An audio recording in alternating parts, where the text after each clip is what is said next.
Hello, I'm Brent Gardner, and this is the NRA-ILA Grassroots News Minute for Friday, February 26th. Here with today's first story is correspondent Krista Cupp. Thanks, Brent. Earlier this week, a new law on guns in national parks took effect. The law repeals a National Park Service rule that has long prohibited Americans from lawfully possessing firearms in national parks for self-defense. The new law, passed last spring by an overwhelming bipartisan vote in the U.S. Senate, will allow people to possess, carry, and transport firearms in national parks in accordance with state law.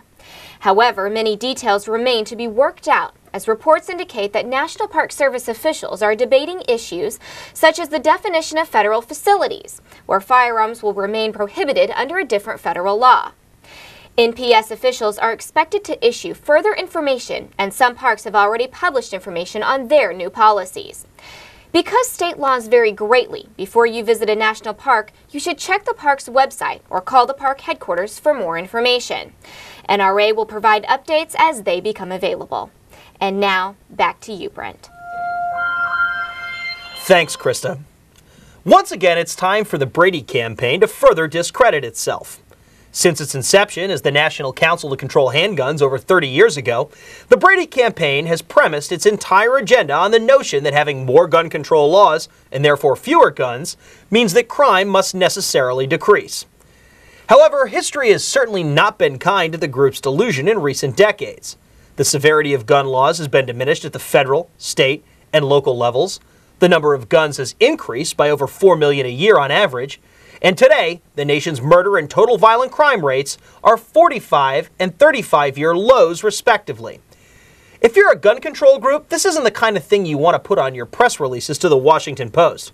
But still, every year, the Brady campaign runs a little gimmick where it assigns arbitrary school-grade values to whatever gun control laws the group happens to be pushing at the moment. And since most states don't have the laws Brady advocates, Brady gives most states very low grades. Naturally, gun control supporters plaster Brady's school-grade nonsense on the pages of newspapers around the country, hoping people will take it seriously.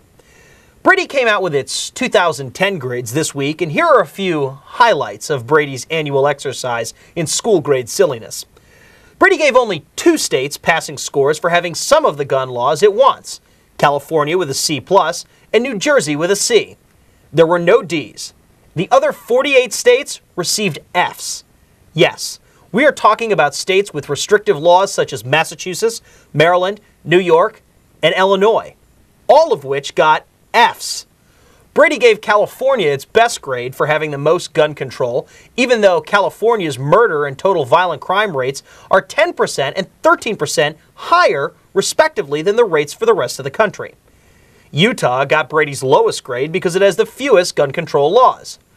Though certainly disillusioned with their low standing among the nation's anti-gun fringe, the good people of Utah can take at least some comfort in the fact that their murder and violent crime rates are 76% and 56% lower, respectively, than California's.